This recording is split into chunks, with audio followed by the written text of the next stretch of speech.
Imagine staring up at the night sky, a blanket of twinkling stars spread across the darkness. Could all this be an illusion, a single unchanging entity?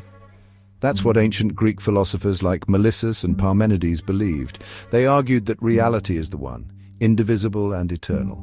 Their ideas might sound mystical, even poetic.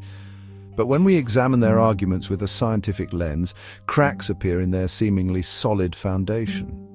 Let's journey back to ancient Greece, a time of great thinkers, and explore why their concept of the one doesn't hold up to scrutiny.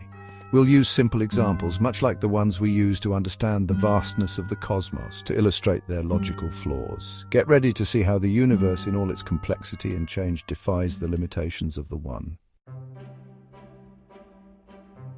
Melissus of Samos, picking up the torch from Parmenides, argued vehemently for an unchanging universe.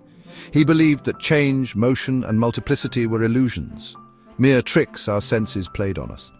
One of his central arguments was that what is cannot come from what is not. In other words, something cannot come from nothing. This led him to conclude that the universe must be eternal and unchanging, as any creation or destruction would require something coming from nothing. However, Melissus seems to misunderstand the nature of change itself. Transformation doesn't require something coming from nothing. Imagine an ice cube melting. The ice doesn't vanish into thin air, it simply changes its state, becoming water.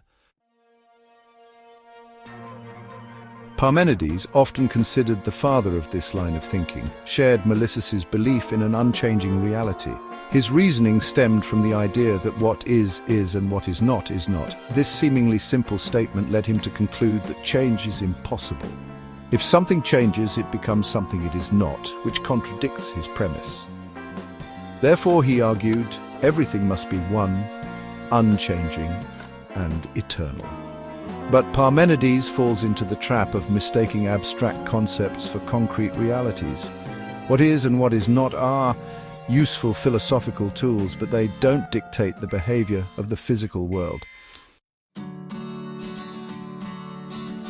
Section 4. The evidence of our senses.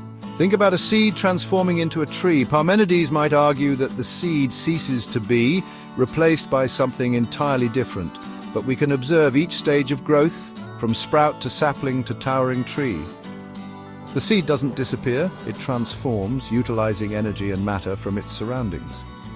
This process, observable throughout the universe, directly contradicts the idea of an unchanging one.